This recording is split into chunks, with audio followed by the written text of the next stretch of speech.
Welcome, everybody. My name is Lori Stafford. I'm an EAL teacher with HRCE. I'm currently teaching at two elementary schools, Joseph Howe Elementary and English Street Elementary. I've done junior high and high school over my years of EAL teaching, and last year I also did some coaching.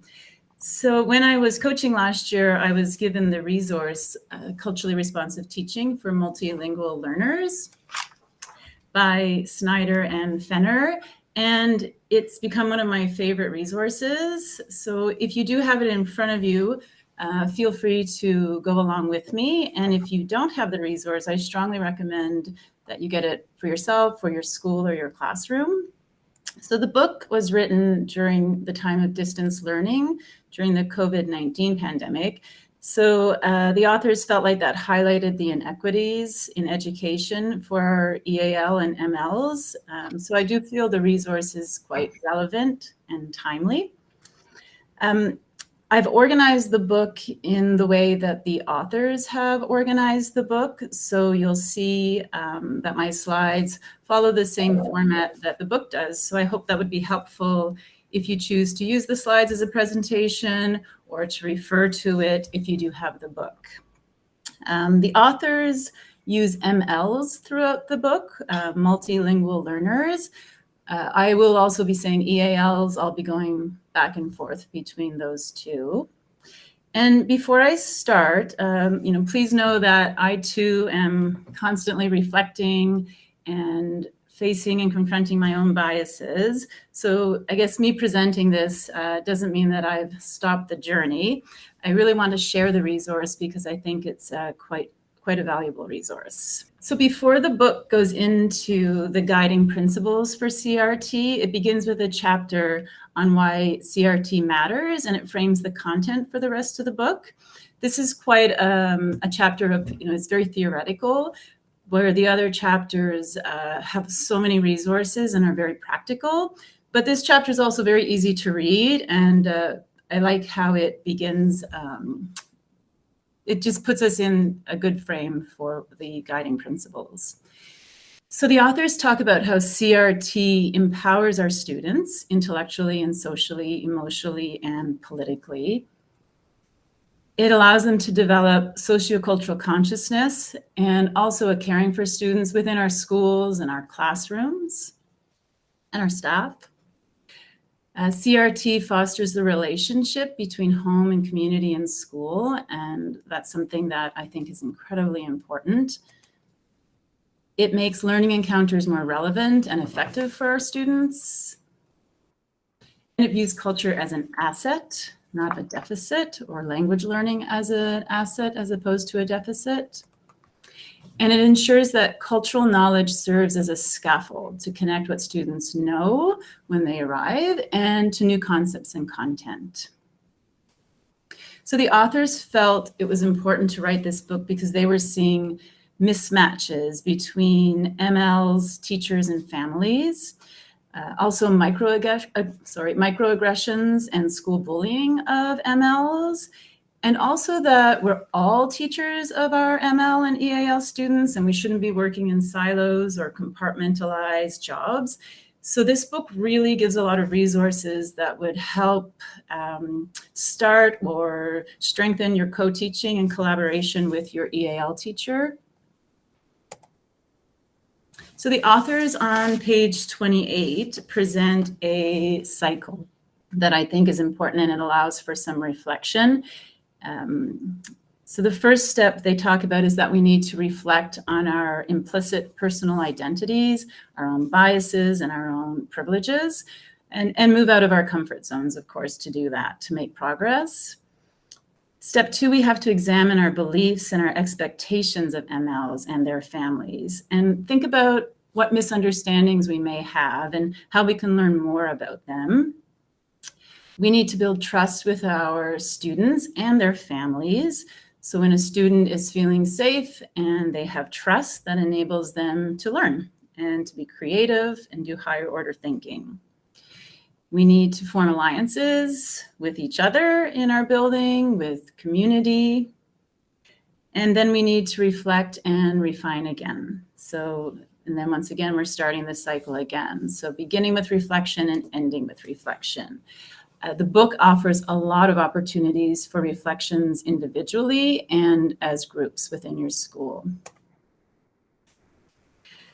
But to build cultural competency, we have to interact with individuals from cultures other than our own in many cross-cultural situations. So to do that, we need to be culturally self-aware. So as I had said, we need to reflect on our own biases and the implications they have with interactions with our students. We need to seek knowledge about other cultures. Unfortunately, a single story about a culture is often at times a deficit story. So we need to be putting ourselves out there to learn more about other cultures. We need to really value diversity. In our schools, it needs to be really important, and we need to be passionate about the diversity in our buildings and look at that as an asset and how it's going to benefit everybody in the building to have a diverse classroom and school. We need to appreciate the dynamics of differences and also, understand that sometimes those differences lead to misunderstandings and miscommunication. And we need to institutionalize cultural knowledge. So, make CRT important in your building and in your life. So on page 49, the authors share a visual that I like of how the convergence of different cultures can lead to miscommunication and misunderstanding. We have the students' culture, the teachers' culture, and the school culture all converging. As I mentioned, throughout the book, the authors often present reflection opportunities. I had pulled some of the questions here to think about before we go in. So the elements of your school culture that are visible and those maybe not easily observable that may be affecting student learning. How are the beliefs and values that are embedded in school culture manifested in the expectations for students and teachers? And then how, as teachers or people working in the building, how does our personal culture align with the school culture? And how does the students' culture align with the school culture?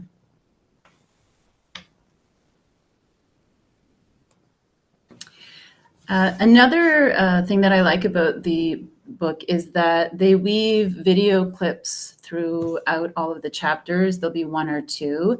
And I liked how they highlighted and illustrated concepts that they were describing in each chapter, and we saw it in action. So I have added a few to my presentation. And the first one I'd like to watch, they're just 1 to 2 minutes each, is what it means to value diversity.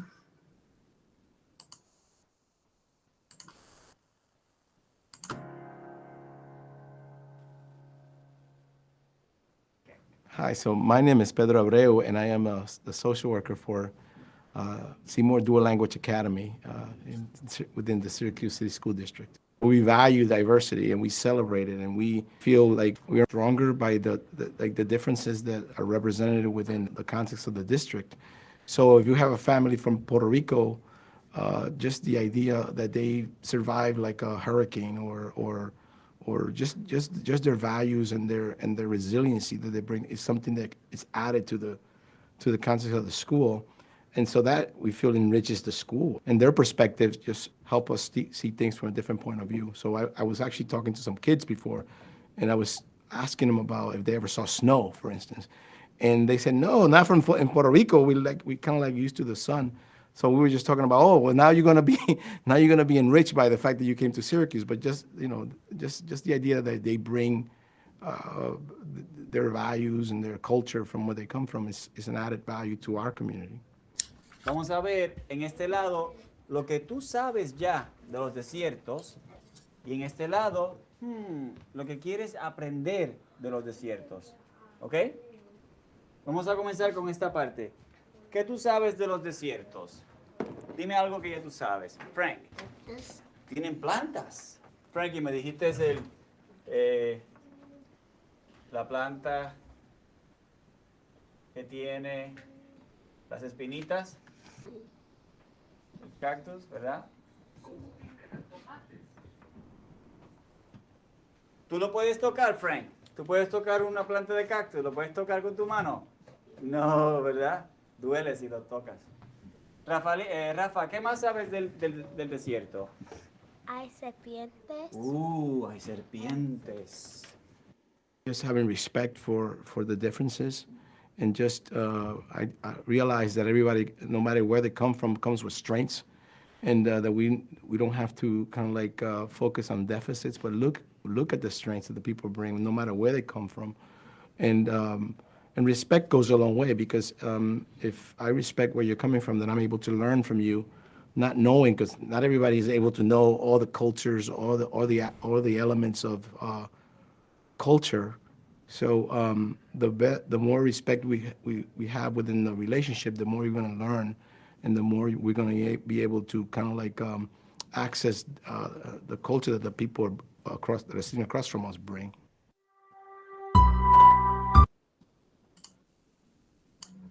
So I really wanted to share that one because I think he highlighted a lot of important things about respecting and realizing the value that our students and families are bringing, and that they're coming with a lot of strengths.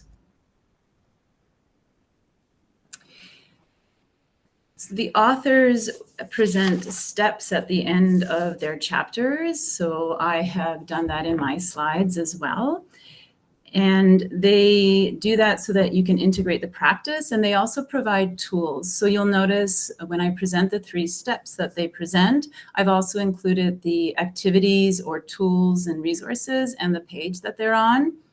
So they suggest that we explore our own biases, we learn more about the history and language of another culture, and that we identify patterns of inequity in our schools and classrooms and begin those conversations.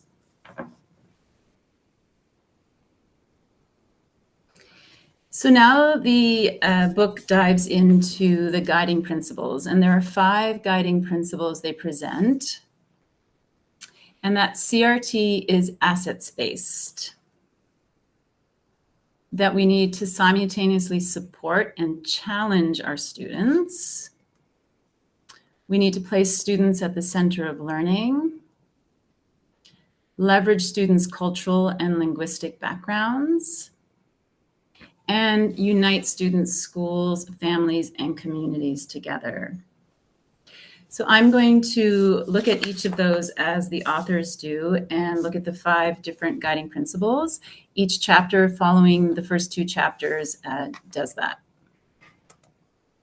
So guiding principle 1 says that it's an assets-based perspective, values home languages and cultures, and sees them as a springboard for future learning for our students, as opposed to a deficit-based perspective, in one which we focus on our students' challenges and we frame our interactions with them in terms of these challenges. So, for example, if we look at our students and we call them emerging bilinguals, then we're looking at them through an assets-based perspective.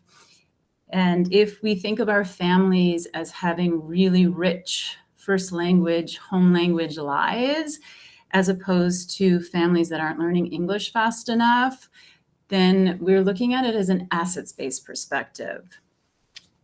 And you may hear statements and thinking about asset-based perspective and deficit-based perspective.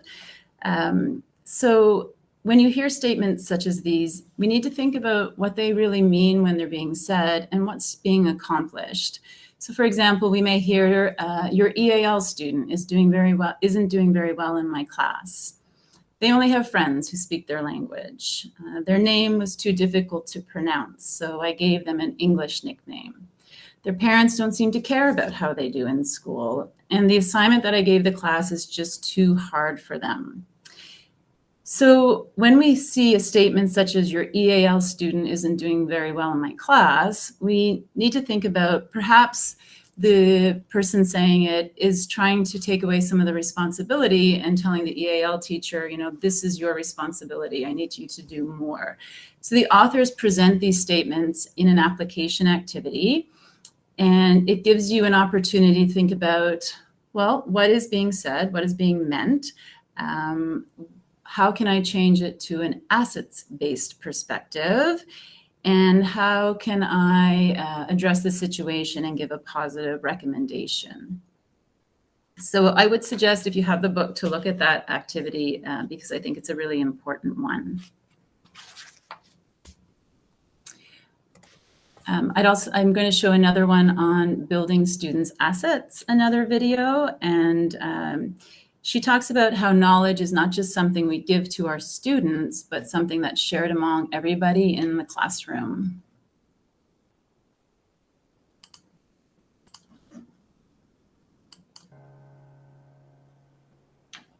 A big passion of mine is building on the funds of knowledge, as I would say, of the students in my classroom.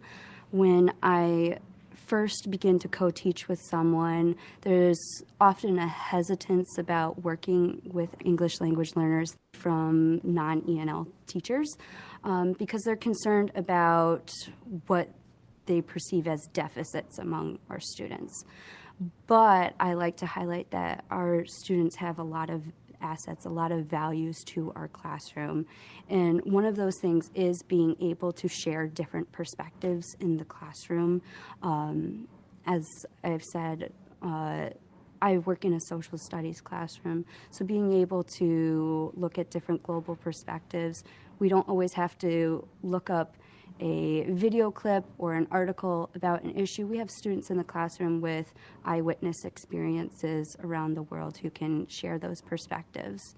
And even if they aren't at a level where they can communicate that to us, we have other students in the classroom who speak more than one language and can assist students who are still learning English in communicating their ideas. I don't say it, so you don't put it. Yeah. So perspective is a huge asset that our students bring. But also just being bilingual in general is a big asset to our classroom. We have run into difficult vocabulary in a text, in a global text before. And students will go, oh, I know that word in my language, or that word comes from my language, and I'm able to explain what it is to you. And they're able to share things that even I do not know. And we want to make that clear in the classroom, too, that every student really has the power to share something from their own perspective, from their own language, from their own culture. That knowledge is not just something that we give to them. It's something that's shared among all of us.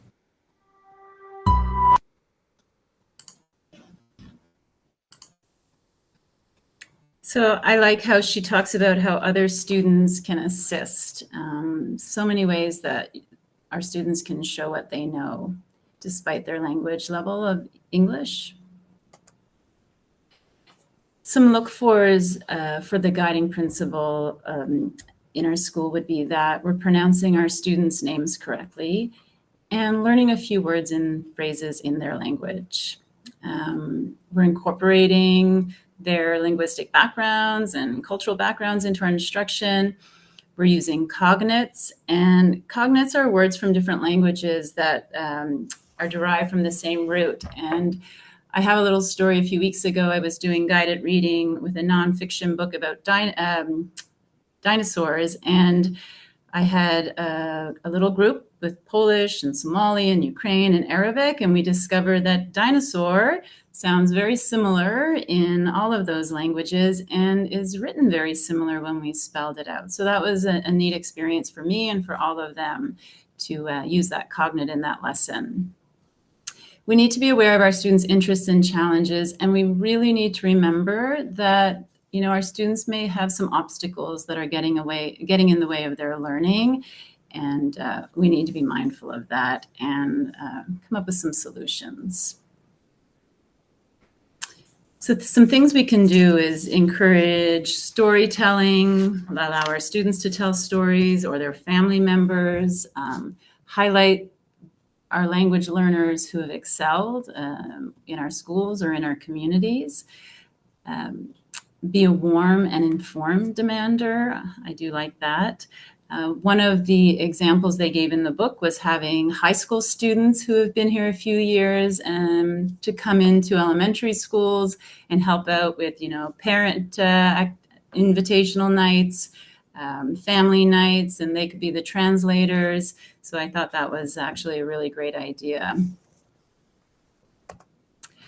So 3 steps we can take to integrate the first principle of an assets-based perspective is that we learn about our MLs, our EALs assets, that we eliminate deficit-based policies, and that we thoughtfully confront individuals' deficit mindsets. And as I mentioned, I've provided different tools that they have given to integrate those steps and the pages they're on. Guiding principle 2 is that culturally responsive teaching simultaneously supports and challenges our students. So we need to have high expectations with support. So our EALs should have access to the same grade level content and text as their peers, but with support, and they need to feel safe. And we're going to talk about in a little bit about scaffolding instruction to help with this. Another thing that the authors do in each chapter is they present a scenario, which I like, so a real life scenario, and an opportunity to reflect.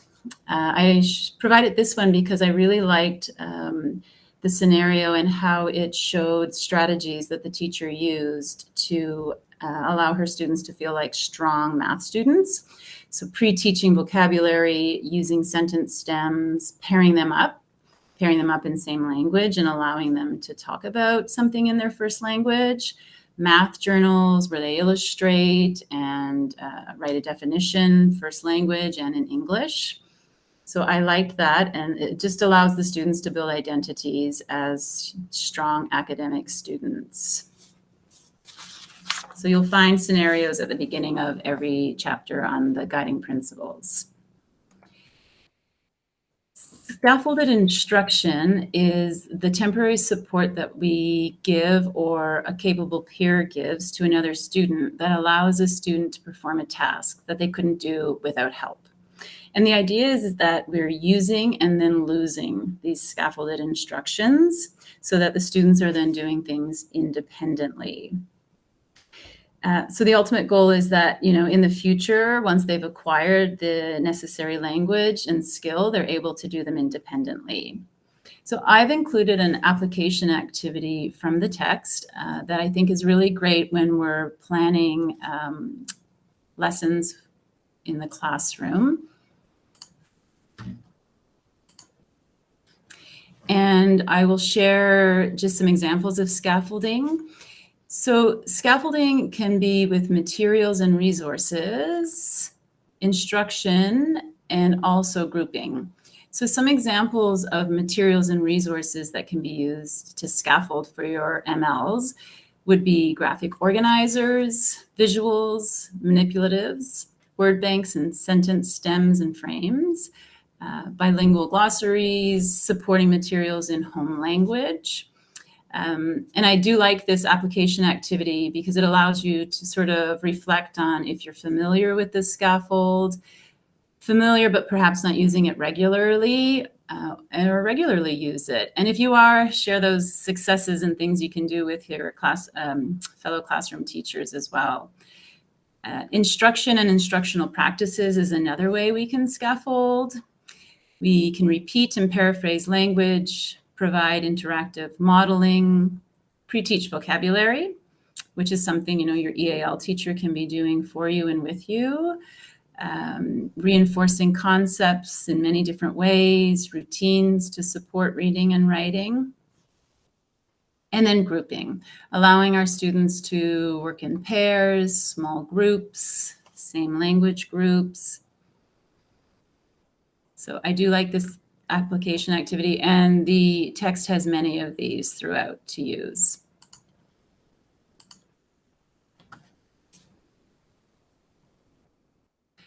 Some look-fors in our schools and classrooms is that our EAL students are being taught grade level content and texts, that we're providing them with visuals and oral instruction, that we're modeling.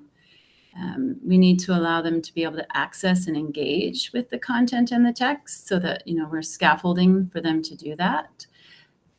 We're providing visual support, lots of grouping.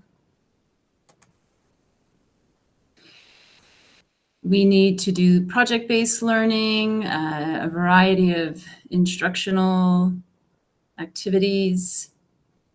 And we need to allow our MLs, our EAL students, to have access to and support needed to be successful in gifted classes or, IB programs in the future.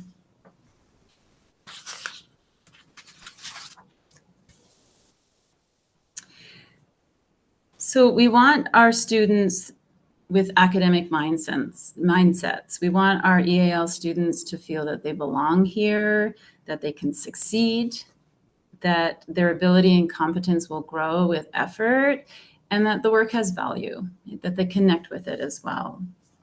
So we need to provide access. We need to set a goal, perhaps to increase student access, provide scaffolded support, and to provide challenge.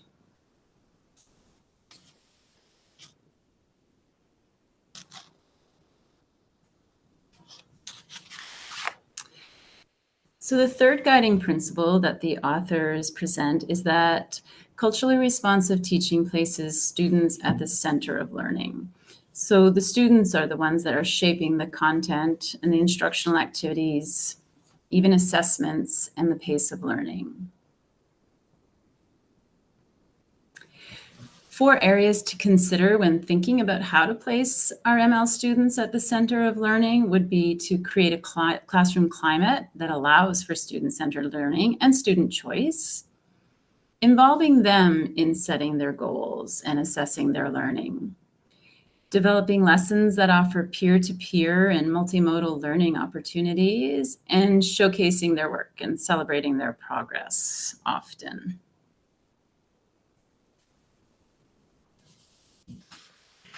One example of having this, to be able to do this, is an assessment piece. So a tic-tac-toe assessment, allowing students to make some choice. So once the students have completed a story in this example of this tic-tac-toe assessment, then they can choose how to show their learning. And the nice thing about this is that you can also adapt the type of tasks you want students to do, and you can put scaffolds in place. You can be including drawing, recording, something in first language, putting pictures in order of a story, rewriting. So I like this because, the students can choose 3 across, 3 diagonally, to show a different ending to the story, to show what they know.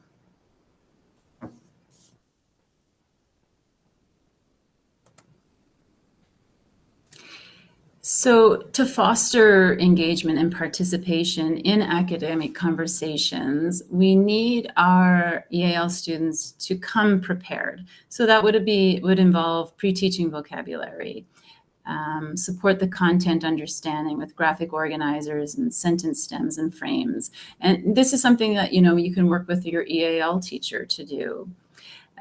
Helping our EAL students use appropriate body language in presentations, small group conversations, giving them time to practice, participating by taking turns, and making connections, modeling them. And, our students need to be taught. There are a lot of cultural differences in taking part in conversations and presenting. And I think it's important that we give our students the confidence to go into these situations, having been pre-taught the vocabulary and the content.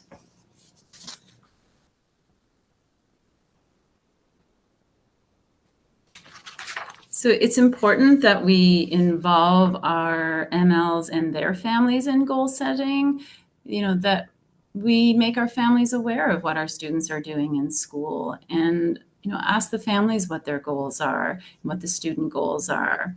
An idea the book had was to shadow an ML throughout the day. So, that not necessarily practical, but I think it might be an important practice to perhaps watch an EAL student for an hour or a morning and think about how often are they participating, using their voice? Are they looking engaged?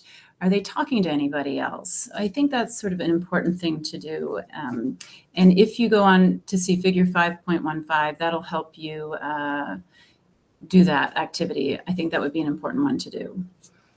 Perhaps developing PLCs in your school and talking more about CRT and things we can be doing for our EAL students.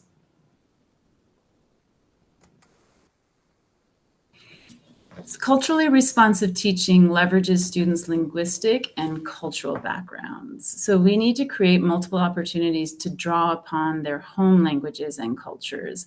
They are coming in with so much that we can use and so much they can share. And we really need to remember that. We need to know their backgrounds. Take some time to find out who your EAL students are, who their families are, where they're coming from. Seek out opportunities to connect to prior experiences and learning that your students have had, and activate their prior knowledge.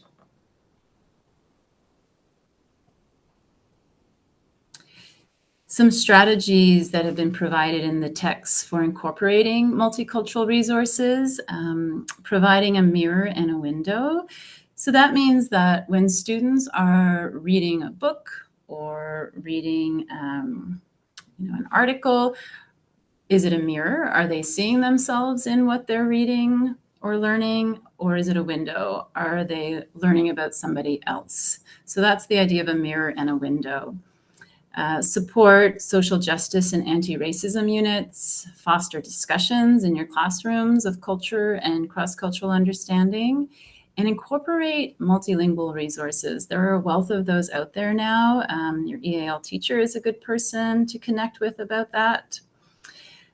Strategies to support translanguaging and use of home language. Translanguaging practices are those that allow and encourage our EAL learners to use their full linguistic repertoire in order to empower them. So it helps them realize their full potential. So you're letting them use first language. I had talked about the cognate word study, so looking at words that are derived from the same original root, building background knowledge, lots of multilingual discussions, and language portfolios.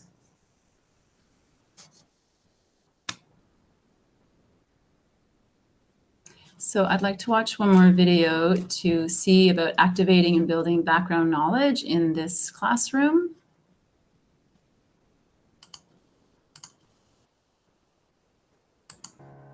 This one we'll watch a part of. I'm going to put a couple questions up on the board that I want you to discuss with the people in your group, okay?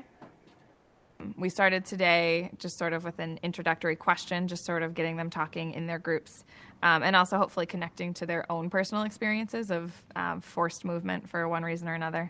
We did that, and then we watched a quick video, just again to sort of front load some of the content so they would have a little bit more exposure to it, followed by a short paragraph of notes, sort of filling in some of the key concepts and things that will often appear on a Regents exam. Have you ever moved and why? So I want you, as you're writing the objective, take a couple minutes to just talk in your groups about these questions.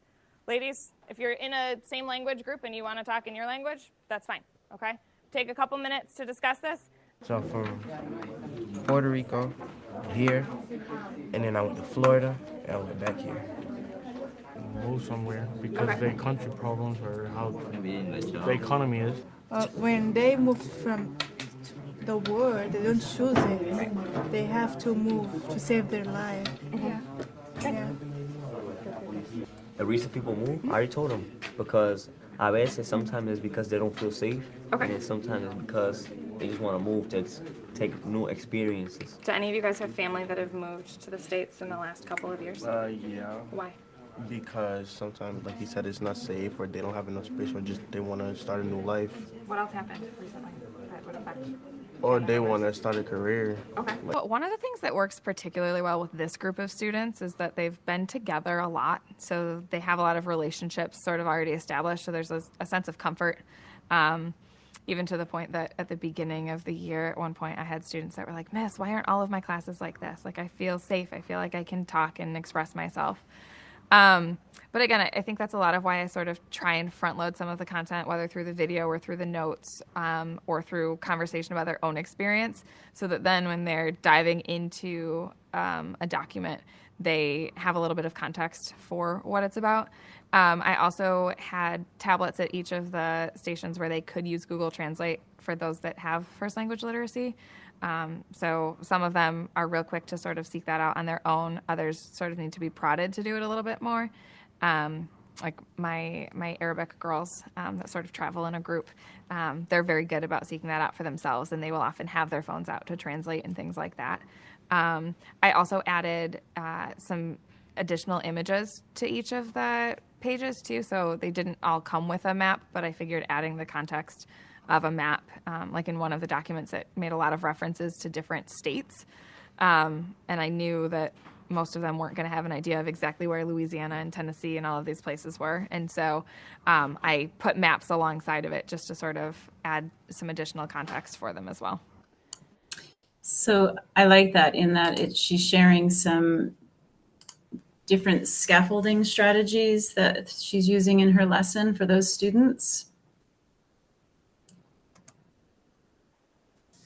So we want teachers using a variety of instructional strategies to assess and activate and build background knowledge. Lots of multicultural materials. We need to have social justice and anti-racism resources incorporated into the curriculum, incorporating home languages, letting MLs use bilingual resources. Google Read and Write is an excellent tool that allows students to do that. Involve leaders or role models from the different communities that are included in the learning. So it's important that we evaluate our curricular resources, and they've provided some tools to do that. I think that's a great activity to do with your EAL teacher as well. Exploring new multicultural resources and building home language, translanguaging resources, and family resources into lessons. And there are some really good application activities provided to integrate these steps. There's a great student resource assessment tool where the student is looking at books in the classroom to see if they're a mirror or a window. That's a really good activity on page 221. So the fifth principle of the 5 principles is that culturally responsive teaching unites students, schools, families, and communities. And I do love this one.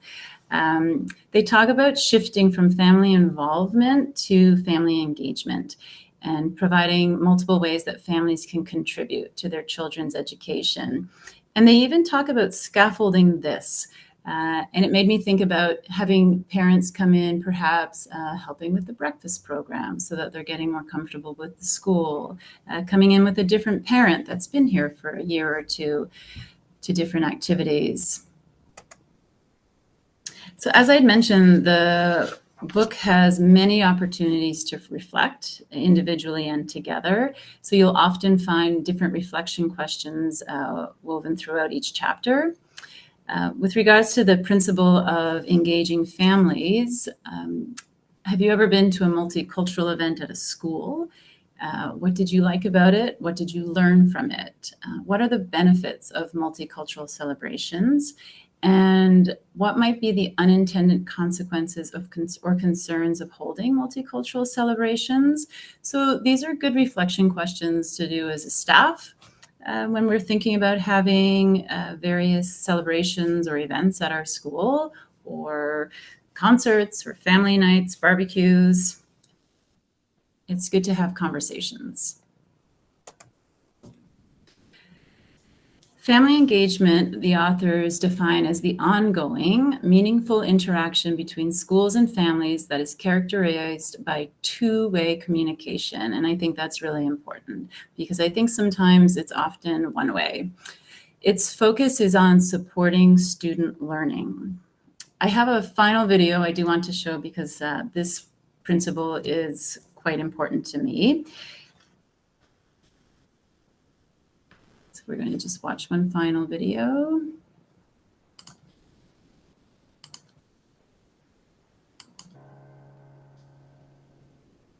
So in an effort to help educators build relationships with our multilingual families, we host events like tonight, our parent meet and greet. We do twice a year at multiple locations, and we invite all the teachers in the district to come, as well as all the families, because we feel like it's important to meet families where they are. So we want to change the face of engagement. We don't always want it to be parents coming to us. We want to go to them. And so that's what we're doing here tonight, is meeting families where they are on a neutral ground, and hopefully that will help build those relationships. And you can use this opportunity to talk about your students or your children and how well they're doing in classes, or just talk about their interests and things that would help the teacher help them in school.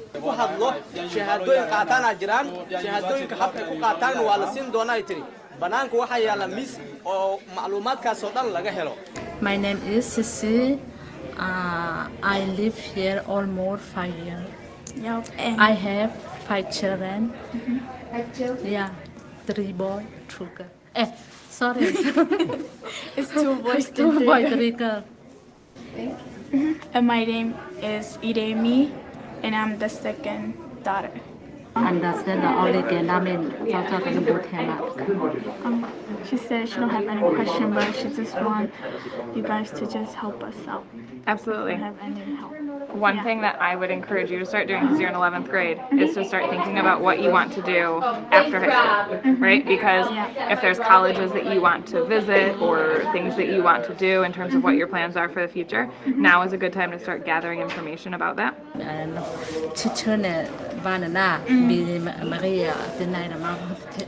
She said one of her teachers told her that there's going to be teachers coming around from the school district, so it kind of gave us a chance to talk with the teachers, and so that's why she came here.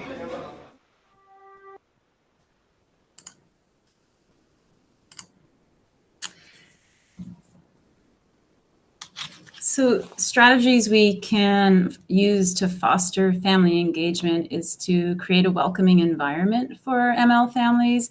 We need to think about how we're first meeting our families and greeting them, what information we're sharing with them or not sharing with them. It's really important to build relationships with our ML families, and we need to begin with an assets-based perspective, which was the first principle we had talked about. And that we need to recognize that these families may be involved in ways that aren't quite as apparent as we may know. And we need to consider cultural differences with regards to parent involvement. We need to communicate effectively with these families. So we have to be flexible, and we need to have a variety of ways of communicating and help overcome barriers to their engagement. We need to think about language barriers, transportation, childcare, understanding the new school system, and fear of school. So we need to come up with solutions and empower these families. I had talked about scaffolding and how we can scaffold advocacy for our families and our parents as well.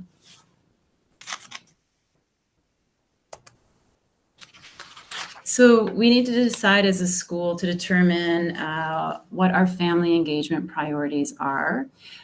We could host a community walk. We've done that a few times at Joseph Howe Elementary, and it's amazing. It's really important to know where your students live.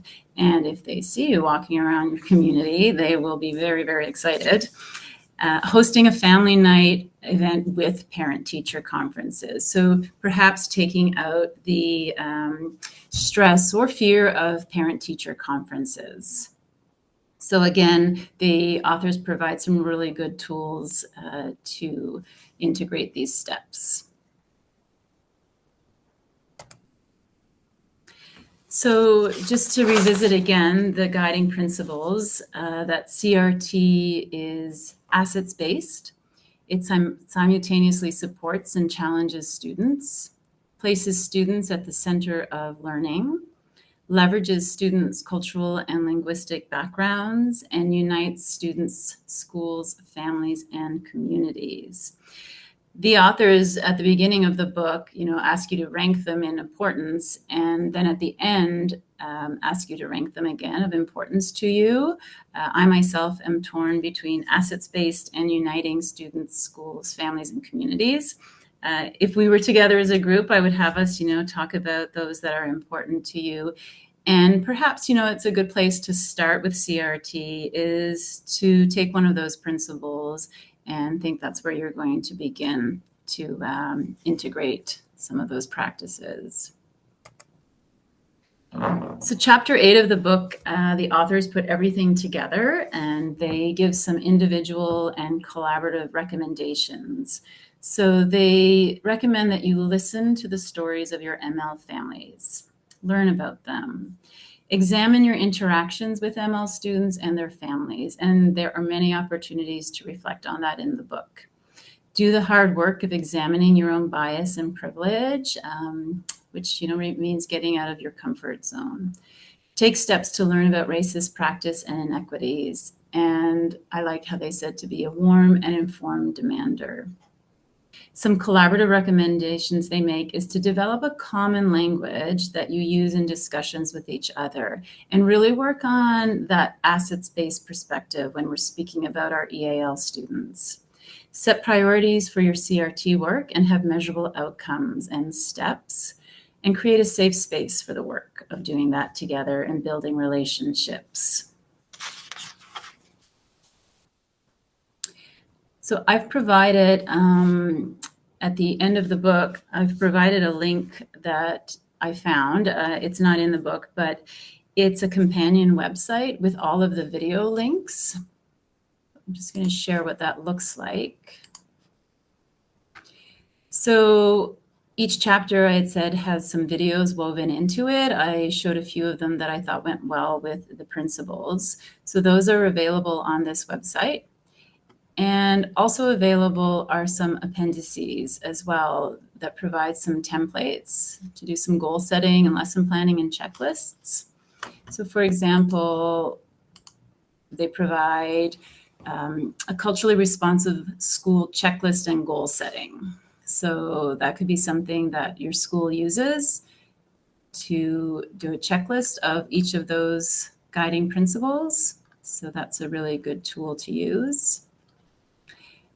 And also, if you're doing some lesson planning of ways that you can incorporate multilingual resources, cultural connections that you can make for the students in home languages, how to make it student-centered.